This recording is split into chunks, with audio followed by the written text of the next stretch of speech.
사람의 인생은 무엇을 어떻게 보느냐 하는 것에 따라서 완전히 달라질 수 있습니다. 무엇을 보는가, 그리고 어떻게 보는가, 그런 관점, 그것이 그 한 사람의 개인의 인격, 그리고 그 한 사람의 미래를 좌우할 수 있는 가장 중요한 요인이 되는 것이라 그런 말씀입니다.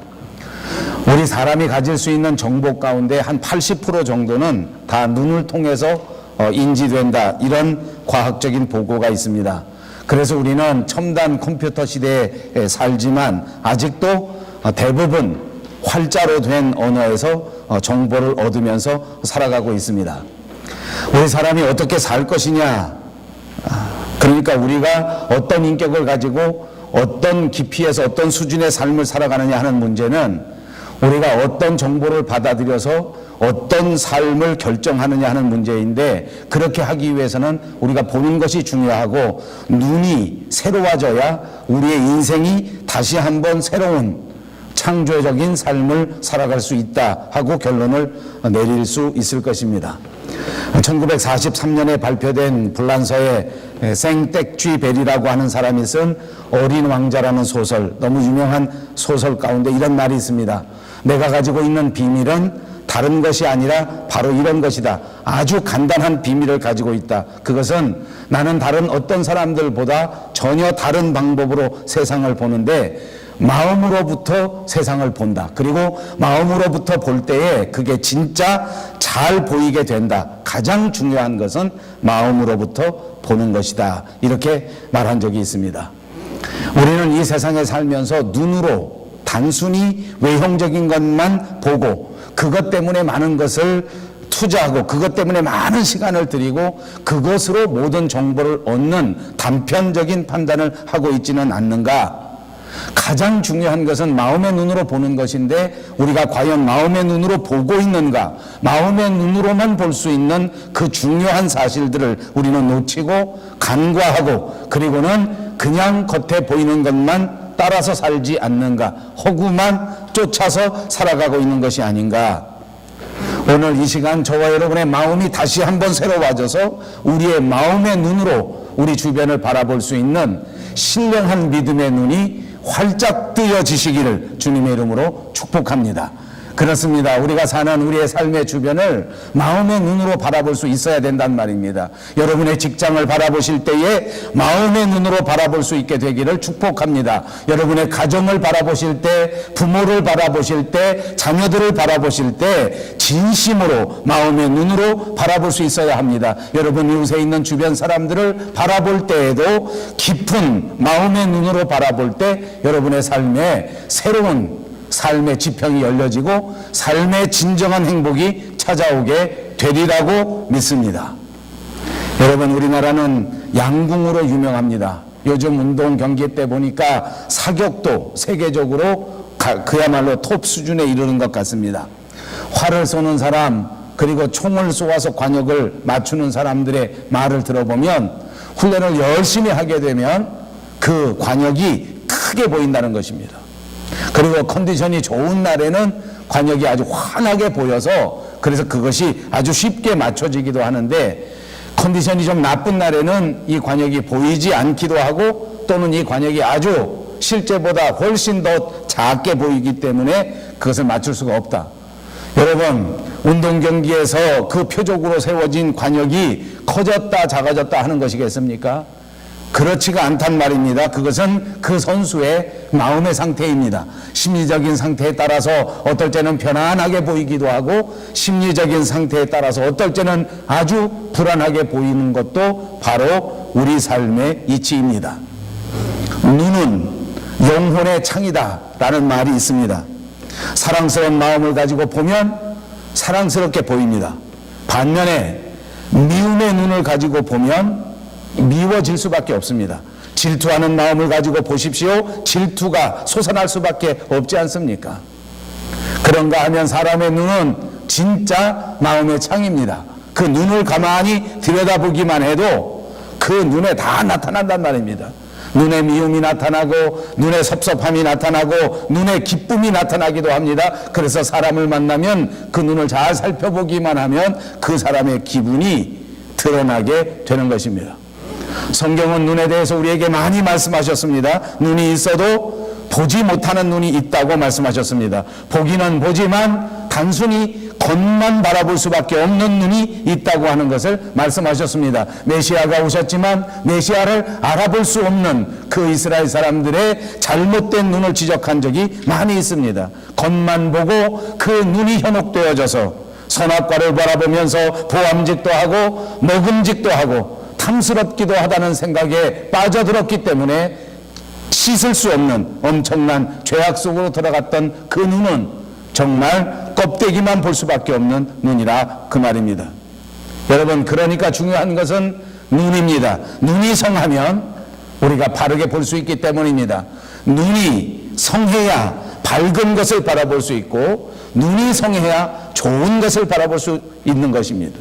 반대로 눈이 나빠지면 밝은 것을 볼 수 없습니다. 전부 어두운 면만 보게 되는 것입니다. 눈이 나쁘면 좋은 것을 바라보지 못합니다. 이상하게 나쁜 것만 눈에 띄게 되는 것입니다. 여러분, 시력이 좋은 사람들은 눈으로 들어오는 모든 정보들을 통해서 세상을 판단하고 세상을 파악할 수 있게 되는 것입니다.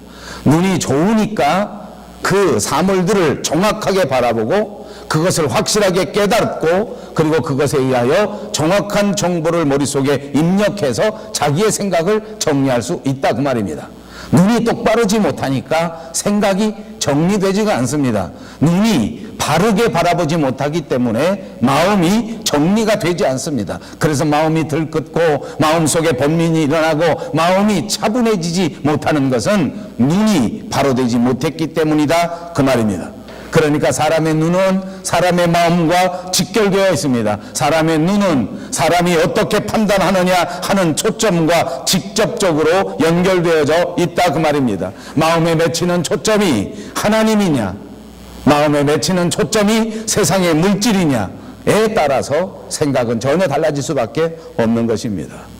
여러분, 우리 마음속에 하나님을 향한 초점이 있다고 하면 우리는 영적인 사람이 되는 것입니다. 그래서 우리 마음속에 들어있는 그 영적인 존재 하나님께서 이 세상에 눈을 통하여 들어오는 모든 것을 받아주시는 것입니다. 그래서 이 세상에서 들어오는 모든 정보들을 마음속에 좌정하신 우리 하나님께서 성령의 생각으로, 성령의 마음으로, 성령의 판단으로 바꾸어 주실 때에 우리는 충만한 성령의 사람이 되는 줄로 믿습니다.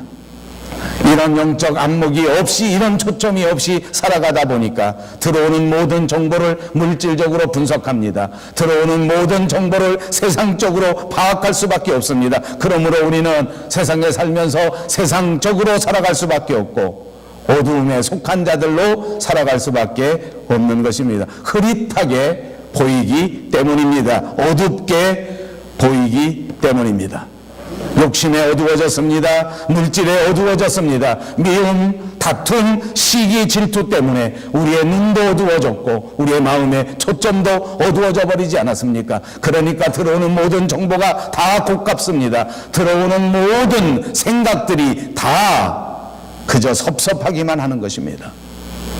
상황을 긍정적으로 보지 못합니다. 상황을 바르게 보지 못합니다. 오로지 편견에 매여서 판단한단 말입니다. 불신에 매여서 판단한단 말입니다. 미움과 시기가 있을 때에는 결단코 올바로 사람을 볼 수가 없는 것입니다. 우리 마음속에 미움이 가득 찼는데 어떤 사람이 우리 마음속에 들어오겠냔 말입니다. 그저 주변에 보는 모든 사람들이 다 섭섭하고 다 삐딱하게 보일 수밖에 없습니다. 세상을 바르게 살 수 없습니다. 세상을 바르게 판단하지도 못할 것입니다. 예수님이 갈릴리 지방에서 전도하시다가 어느 날 명절을 앞두고 예루살렘 성전에 올라가시게 되었습니다. 그 올라가시는 길 가운데 길 가시다가 한 사람을 만났는데 그 사람이 날 때부터 맹인이 된 사람, 날 때부터 소경이었던 사람입니다. 이 사람을 만나 예수님께서는 땅에다 침을 뱉고 진흙을 이겨서 눈에 바르시고 정성껏 위하여 기도해 주신 다음에 실로암 목가에 가서 씻으라고 말씀하셨습니다. 그리고 뒤에 설명해 주시기를 예수님께서는 왜 맹인에게 이런 일을 하셨느냐고 묻는 제자들의 질문을 통해서 이렇게 대답해 주십니다. 내가 하는 이 일을 통하여 하나님이 하시는 일을 나타내고자 함이라.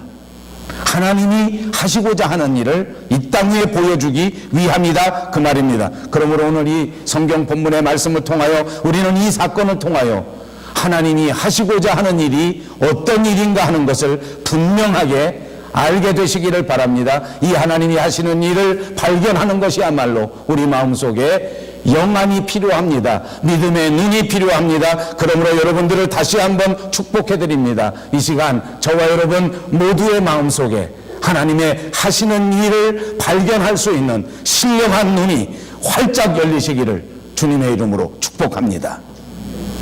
진짜 밝은 눈은 믿음의 눈이란 말입니다.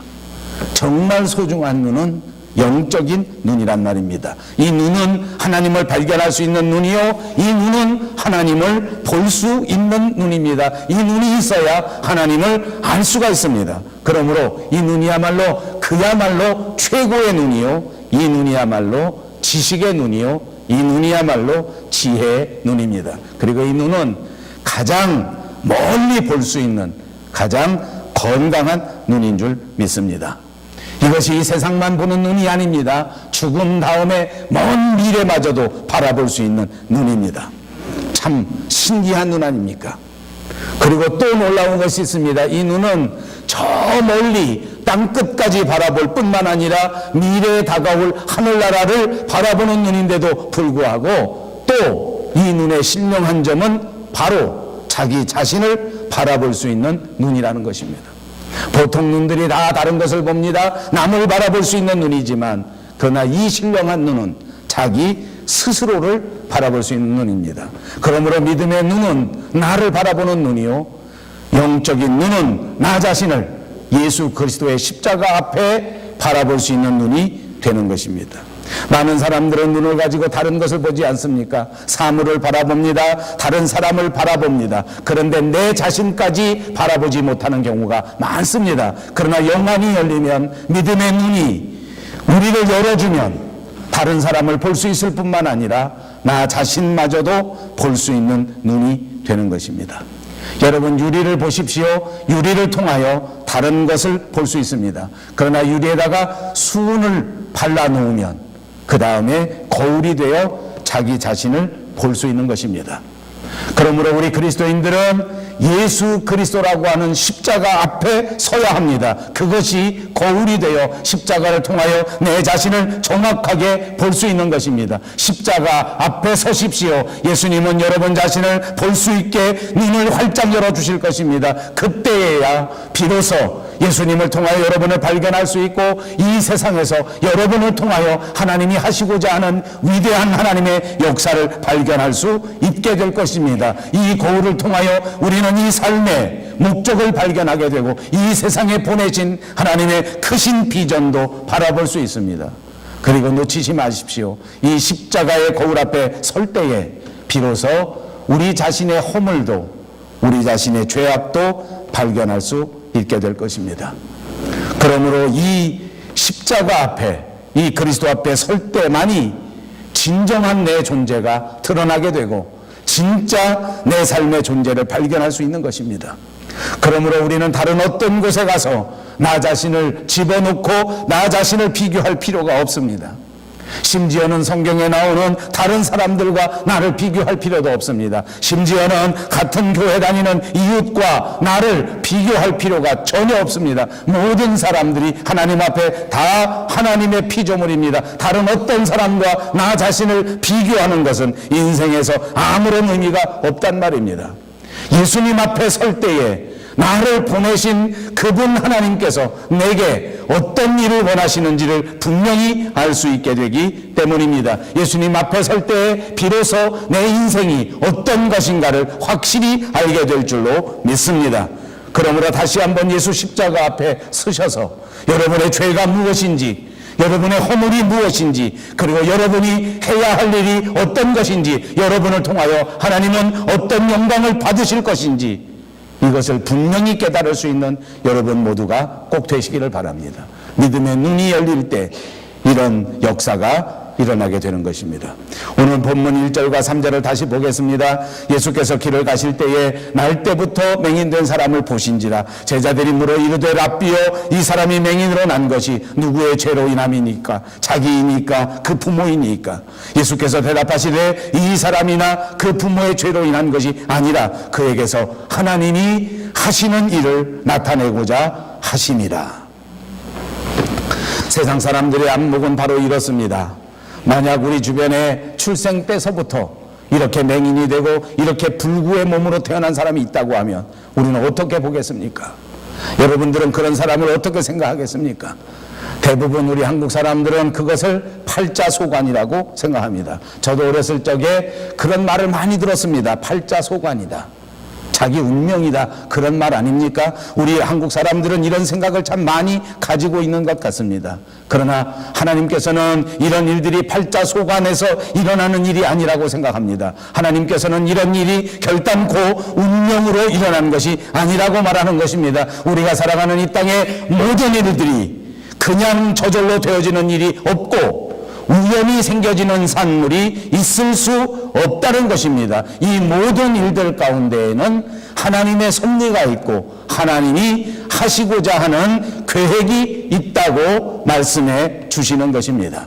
그러므로 우리는 이것을 분명히 깨달아야 합니다. 그러므로 우리는 이 하나님의 뜻을 분명하게 깨달아야 될 줄로 믿습니다. 주님도 우리에게 말씀하셨습니다. 이렇게 소중한 예수 그리스도의 뜻을 깨닫기 위하여 날마다 하나님 앞에 기도해야 한다고 말씀해 주신 적도 있습니다.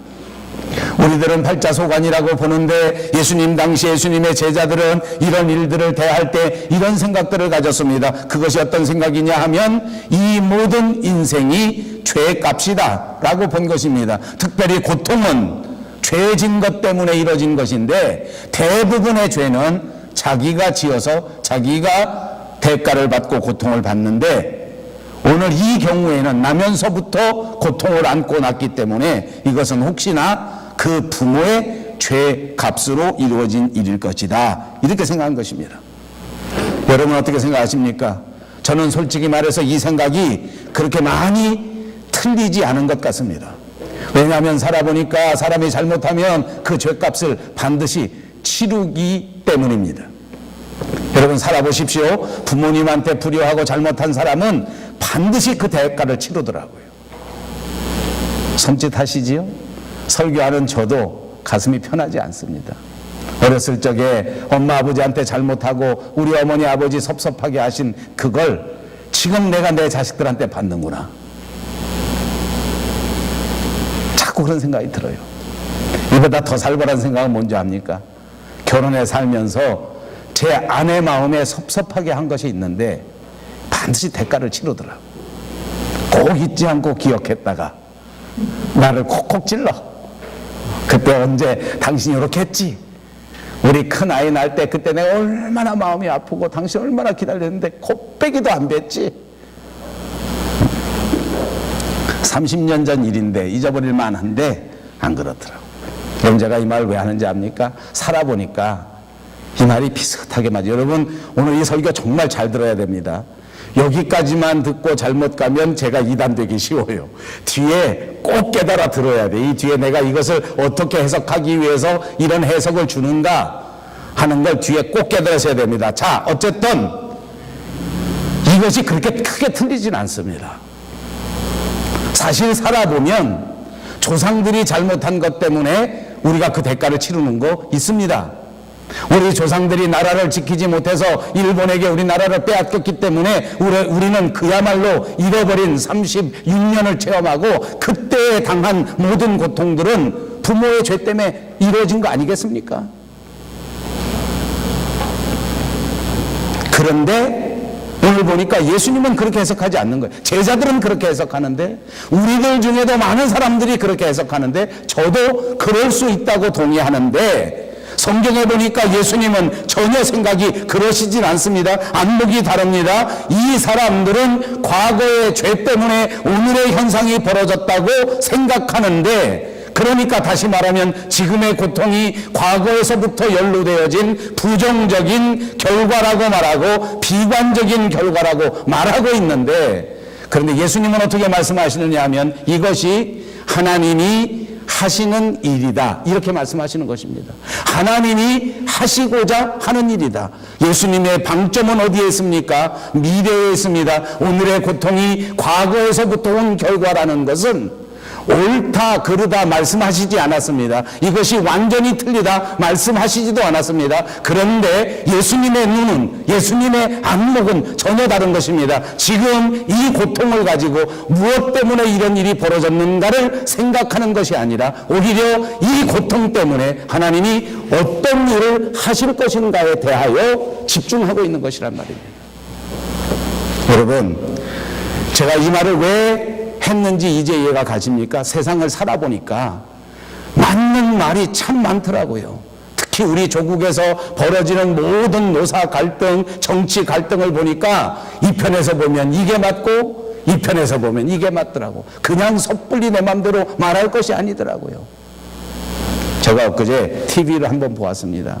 저는 생각할 때 요즘 젊은 청년들, 요즘 젊은 아이들은 노래를 전혀 못한다, 그렇게 생각하고 있습니다. 노래 같지 않으니까, 들어봐도 아무런 감동이 안 오니까. 도대체 요즘 애들은 노래를 할 줄 모른다, 소리 막 냈다 지르고 춤만 추는 거에 노래를 모른다, 이렇게 생각했는데 TV에 어느 프로를 보니까 불후의 명곡 이런 게 있는데 옛날 사람 노래를 젊은 아이들이 부르는데 얼마나 놀랐는지 몰라요. 노래를 얼마나 잘해야지.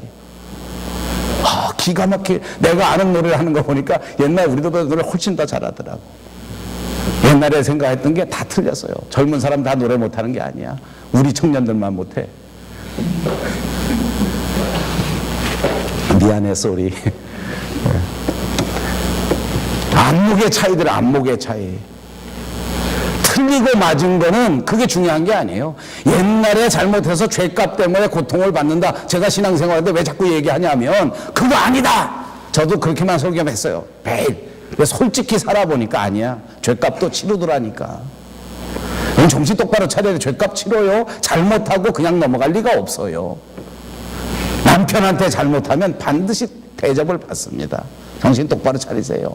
아내한테 함부로 하면 나이 먹어서 반드시 그 대가를 치르더라니까.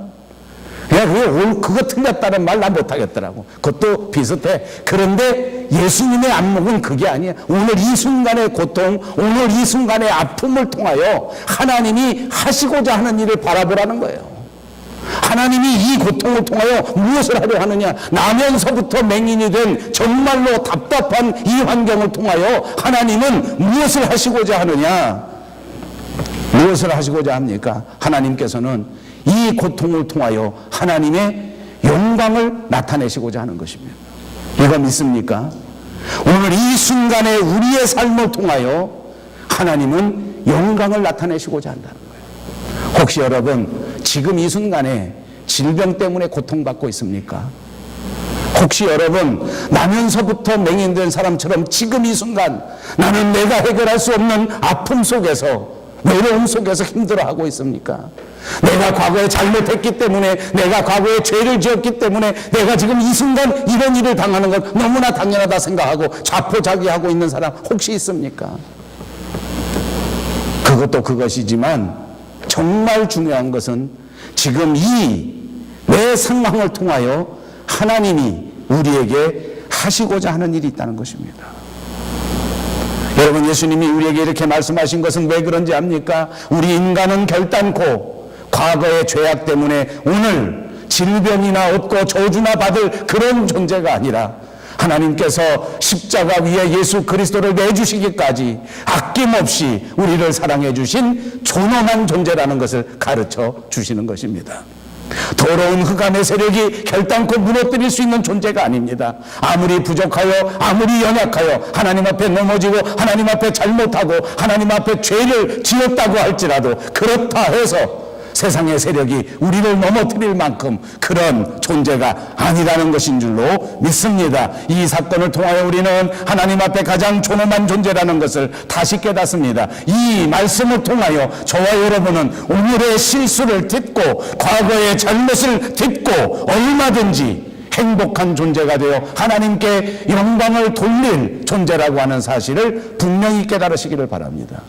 예수님의 안목은 그런 안목이었습니다. 믿음의 안목은 바로 그런 안목이란 말입니다. 하나님께서 우리를 통하여 영광을 받으시려 한다. 하나님께서 나를 통하여 하시고자 하는 일이 있다. 여러분, 사람이 살다 보면 반드시 고통의 때가 있는 것입니다. 인생의 삶에서 흑암의 때가 없는 사람은 하나도 없습니다. 오늘 성경 본문에 등장하는 주인공 그 거지도 맹인이 되어 불행한 생애를 살아가고 있지 않습니까? 인간에게는 누구에게나 이런 어려움이 있을 수 있습니다. 여러분, 사물을 바라보지 못하는 것을 맹인이라고 합니다. 이 육체적인 맹인이 된 사람, 우리 조국에도 25만 명이 넘는다고 합니다. 그러나 이것뿐만이 아닙니다. 세상에 이치를 깨닫지 못하는 맹인들은 또 얼마나 많습니까? 이 세상에 신령한 나라, 하나님의 나라를 바라보지 못하는 영적 소경들은 또 얼마나 많습니까? 다시 한번 축복합니다. 오늘 저와 여러분, 오늘 이 예배드리는 모든 사람들이 결단코 영적 소경에 빠지지 말고 영적 눈이 활짝 띄어져서 신령한 세계를 마음껏 바라볼 수 있는 축복된 사람들이 꼭 되시기를 주님의 이름으로 축복합니다. 소경이 소경된 것을 모르면 더 큰 불행 아닙니까? 영적 소경은 바로 그게 문제입니다. 눈이 감긴 사람, 육체적인 맹인들은 자기가 보지 못한다는 사실을 알기는 하는데, 이 영적 맹인들은 자기가 영적으로 맹인인지 믿음으로 맹인인지 이거를 바라보지 못하는, 알지를 못하는 것입니다. 그러니까 회개를 하지 않습니다. 여러분, 회개해야 믿음의 눈이 열리는 것입니다. 회개해야 성령의 충만한 역사가 일어나는 것입니다. 회개해야 하나님이 하시고자 하는 일이 시작되는 것입니다. 회개할 때에 우리의 믿음의 삶의 모든 대들보가 뽑혀지고 드디어 주님이 우리에게 말씀하시는 믿음과 사랑과 소망이 시작되는 것을 믿습니다. 여러분, 우리의 인생이 달라지기를 원하십니까? 그렇다면 내 눈이 달라져야 한단 말입니다. 여러분, 우리의 인생이 진정 의미 있는 인생이 되기를 원하십니까? 그렇다면 우리 믿음의 눈이 달라져야 합니다. 눈이 흐려지면 만사가 다 어렵습니다. 눈이 흐려지면 아무리 애써도 소용이 없습니다. 유명한 용사 삼손도 눈이 뽑히게 되니까 어떻게 됐습니까? 아무것도 못합니다. 눈이 어두워지면 자유가 없습니다. 소용이 없다고 말입니다. 그러므로 우리의 눈이 밝아져야 합니다. 초점이 정확해야 합니다. 그래서 예수 그리스도의 신령한 말씀을 보고 하나님의 신령한 세계를 보고 그것을 파악하고 그것을 소유하는 위대한 성도들이 다 되어야 할 줄로 믿습니다. 복 있는 사람은 언제나 밝은 면을 바라보게 됩니다. 복 있는 사람은 언제나 긍정적인 면을 바라본단 말입니다. 그런데 불행한 사람은 반대로 어두운 면만 봅니다. 부정적인 면만 본다는 말입니다. 여러분, 장미꽃을 보면서 장미꽃은 진짜 아름다운데 가시가 있어서 정말 나쁘다 이렇게 말할 수 있지 않습니까? 그런데 어떤 사람은 가시 천지인 이 가지 속에서 어떻게 이렇게 아름다운 장미가 피는 것인가 이렇게 말할 수 있단 말입니다. 제가 안경 쓴 지 그렇게 오래되지 않았습니다. 사실은 제가 눈이 그리 나쁘지 않았는데 이 난시가 하도 심해서 안경을 쓰기 시작했습니다. 난시를 위해서 안시를 쓰니까 안경을 쓰니까 말이 헛나가. 안경 간수를 잘 못해요. 양을 자꾸 잃어버려요. 왜냐하면 난시를 위해서 쓰고 눈이 크게 나쁘지 않았으니까 처음에 이게 정말 많이 잊어버렸습니다. 어떤 때는 옆에다 놓고 깔고 앉아서 깨트려버린 적도 있고 또 어떤 때는 뭐 잊어버린 건 부지기수로 잊어버렸어요. 이제 이게 안경 쓰고 한 2년 3년쯤 지나고 나니까 그 다음에 저게도 이제 노안이 다가오기 시작한 거예요. 그게 안 보여요. 그게 할 수 없이 이제 안경이 점점 필요하게 되고 이 조그만 책 같은 게 안 보여 눈앞에. 그러니까 자꾸 안경이 중요해지더라고요. 그러다가 이제 이게 다초점이 됐습니다. 다초점이 되면 아시다시피 값이 비싸지 않습니까? 이걸 하나 잊어버리면 타격이 큽니다. 지난번 한번 이거 잊어버리고 얼마 타격이 큰지 이거 다초점을 잊어버려서 돈이 아깝길래 돋보기를 밑에다 이렇게 넣어서 제가 난시에다가 돋보기만 넣으니까 다초점보다 싸더라고요. 이게 설교할 때 이게 내렸다 올렸다 하면 다초점은 그나마 내렸다 올렸다 해도 제가 이걸 볼 수는 있어 그나마. 근데 여기다 밑에다 이렇게 돋보기를 다니까 내렸다 올리는 순간에 설교가 안 보이는 거야. 내가 설교가 안 보이면 여러분은 행복합니다. 왜냐하면 빨리 끝나니까. 그렇긴 해도 어쨌든 봐야 되지 않겠어요? 열심히 보느라고 이 안경을 이제부터는 좀 간수하기 시작했어요. 요새는 내가 웬만하면 안 잊어버립니다. 근데 아직도 잘 못하는 게 뭐냐면 안경을 오래 쓴 사람, 안경이 정말 필요한 사람은 어떻게 하는지 아세요? 늘 안경을 갈고 닦습니다. 기스가 하나도, 손잡이에 이런데 하나도 이게 손자국이 없어요. 저는 손자국이 얼마나 많은지 몰라요. 그게 닦아도 또 안 닦아져요. 옛날에는 제 아내가 이걸 늘 닦아줬습니다. 깨끗하게. 제 아내는 또 이렇게 깨끗이 닦는 걸 안경도 안 쓰는데. 요즘은 어떻게 해요? 안 닦아줍니다. 죄의 대가입니다. 여러분, 안경 잘 닦아야 잘 보이잖아요. 우리 마음의 눈, 믿음의 눈도 잘 닦아야 됩니다. 관리를 소홀하게 하면 믿음을 잊어버립니다. 여기다 뒀는지 저기다 뒀는지 모를 때가 있어요. 날마다 닦아야 돼. 말씀으로 닦고, 기도로 닦고, 찬송으로 닦아서 여러분 믿음의 눈이 정말 하나님의 나라를 확실하게 바라볼 수 있는 은혜의 눈들이 되시기를 주님의 이름으로 축복합니다.